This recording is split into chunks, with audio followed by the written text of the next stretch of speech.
Nous allons examiner l'utilisation du modèle production d'électricité, stockage hors réseau pour un exemple où l'électricité du réseau est disponible à la fois dans le cas de référence et dans le cas proposé. Cet exemple pourrait intéresser quelqu'un qui envisage utiliser des panneaux photovoltaïques dans un endroit où le mesurage net n'est pas autorisé ou, pour d'autres raisons, où il n'est pas possible d'injecter le surplus d'électricité dans le réseau. La batterie permettrait d'assurer que l'utilisation de l'électricité solaire soit maximisée. Dans RedScreen, cette situation est mieux modélisée comme un système hors réseau, avec le réseau agissant en relève lorsque la combinaison photovoltaïque-batterie est incapable de satisfaire la charge. Nous allons examiner cette question pour une localité de l'Alberta où la facturation nette est en vigueur, mais pas le mesurage net.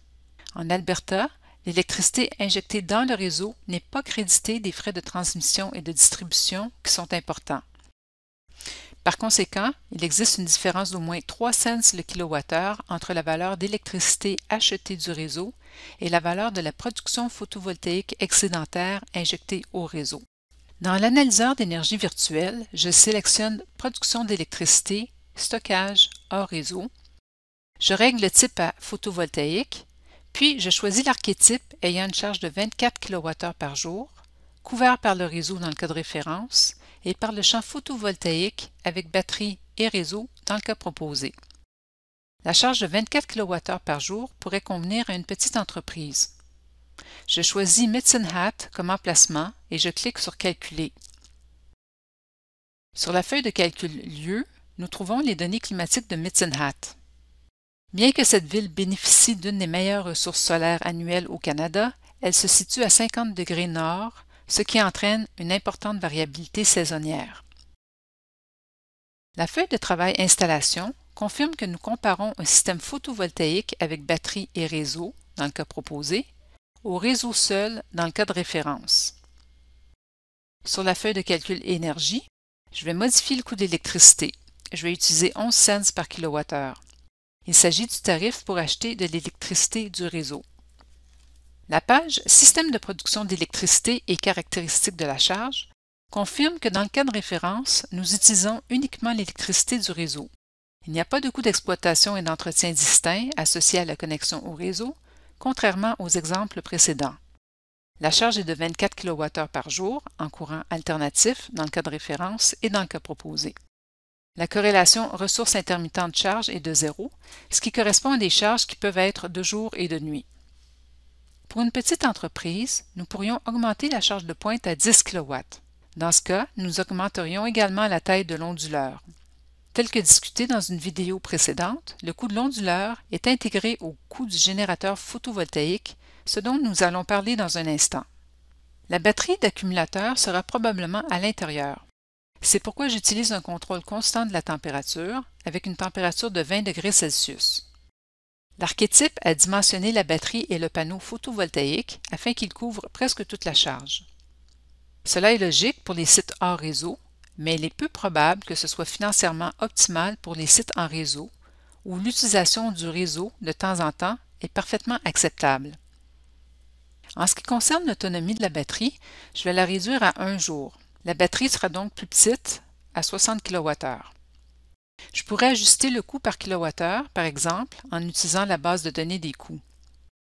Puisqu'une capacité de 60 kWh est assez élevée pour bénéficier des économies d'échelle, j'estime que le coût se situe vers l'extrémité minimale de la gamme. L'estimation actuelle de 295 $ le kilowattheure est représentative des batteries industrielles scellées au gel ou AGM. Je paierais probablement plus pour des batteries lithium-ion, mais j'obtiendrais une bien meilleure durée de vie. Ces choix technologiques ne nécessiteraient pas d'entretien régulier. Si j'étais prêt à effectuer un entretien régulier, par exemple en ajoutant de l'eau distillée aux batteries, je pourrais utiliser des batteries à cellules ouvertes moins chères qui auraient quand même une bonne durée de vie. Sur la page Charge de base photovoltaïque, je constate que l'archétype a configuré le champ photovoltaïque comme étant fixe et orienté vers le sud, avec une inclinaison égale à la latitude plus 15 degrés. Cela compense quelque peu la disponibilité solaire très réduite en hiver, car cela permet aux panneaux photovoltaïques de capter davantage de soleil lorsque le soleil est proche de l'horizon, comme en hiver. L'inclinaison pourrait être un paramètre à optimiser compte tenu de la disponibilité d'électricité du réseau. Pendant les mois d'été, le dimensionnement actuel permet de satisfaire 100% de la charge. Il y a probablement un surplus d'électricité important qui est injecté dans le réseau. RedScreen n'attribue actuellement aucune valeur à ce surplus, donc pour l'analyse la plus simple, nous pouvons dimensionner le champ photovoltaïque pour minimiser le surplus. Avec un champ de 7 kW, il ne devrait pas y avoir beaucoup de surplus, même en été. Je peux mettre à jour les coûts d'investissement et les coûts d'exploitation et d'entretien pour tenir compte de la baisse des coûts depuis 2019, la date des coûts de la base de données. Je vais utiliser un facteur d'ajustement défini par l'utilisateur de 0,75. Sur la page « Charge de pointe électricité du réseau », je vais mettre le rendement du chargeur à 0%, puisqu'il n'est pas nécessaire de charger la batterie avec l'électricité du réseau. Ce paramètre n'a aucune influence, mais cela évitera de la confusion. Il est important de tenir compte de l'avertissement de RedScreen, selon laquelle la capacité de la connexion au réseau, fixée par l'archétype à la charge de pointe initiale de 5 kW, est insuffisante pour la pointe actualisée de 10 kW. Je vais utiliser 10 kW, même si je sais que le réseau peut fournir beaucoup plus. Vous remarquerez que ce changement a une incidence sur l'électricité fournie à la charge par le réseau. La partie variable des coûts de l'électricité fournie par le réseau est d'environ 116 $ par an. La partie fixe des coûts, c'est-à-dire les frais mensuels pour la simple connexion au réseau, est identique dans le cas de référence et dans le cas proposé et n'entre donc pas dans le calcul des coûts incrémentaux. Sur la feuille de calcul coût, je vais mettre à jour le coût unitaire du champ photovoltaïque pour refléter le changement que j'ai apporté à cette valeur. Les coûts d'investissement de la batterie sont corrects, mais je dois modifier les coûts périodiques qui sont ceux de la batterie beaucoup plus grande initialement proposée pour l'archétype. Je vais copier la valeur des coûts d'investissement. De plus, étant donné que nous utilisons une batterie plus petite, son cycle de décharge sera souvent plus profond et elle pourrait ne durer que 8 ans.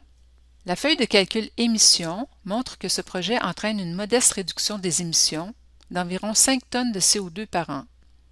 En regardant la feuille de calcul finance, nous pouvons conclure que le projet n'est pas particulièrement intéressant. Une personne qui souhaiterait évaluer si l'ajout d'une batterie à un système photovoltaïque en réseau en Alberta est rentable conclurait, sur la base de ces hypothèses, que ce n'est pas le cas. Nous pourrions nous demander si cette conclusion est due à l'utilisation d'accumulateurs plomb-acide. Les accumulateurs lithium-ion ont de meilleures performances. D'après la base de données des coûts, nous pouvons les faire fonctionner plus longtemps et obtenir une durée de vie plus longue. Elles sont également plus efficaces et leur coût diminue avec le temps. Je vais être optimiste et choisir un coût faible de 600 $ le kWh, une profondeur de décharge maximale de 100% et un rendement de 90%. Sur la feuille de calcul coût, je suppose que la batterie durera 20 ans et que son coût en dollars courants aura diminué de moitié pendant cette période. Cela améliore légèrement le projet, mais ne change pas notre conclusion. Nous n'avons pas inclus tous les avantages du système du cas proposé. Par exemple, les ventes d'électricité excédentaires ont été ignorées. Mais celles-ci devraient être faibles compte tenu de la capacité actuelle du champ photovoltaïque.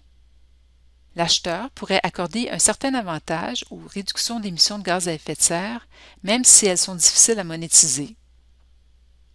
Un autre avantage est que le système peut servir d'alimentation sans interruption, ou ASI, qui pourrait permettre à l'entreprise de fonctionner même pendant des pannes de réseau prolongées. Sur la feuille de calcul coût, je peux entrer une estimation de ce que cela pourrait représenter pour l'entreprise sur une base annuelle. Cela améliore les choses, mais il faudrait que la fonctionnalité ASI soit évaluée à au moins 2 000 $ par an pour que le projet commence à être rentable. Nous devrions aussi nous demander si nous ne pourrions pas fournir cet avantage d'une autre manière, par exemple avec un groupe électrogène, et nous devrions retourner vérifier nos hypothèses, en particulier les hypothèses optimistes liées à la batterie lithium-ion.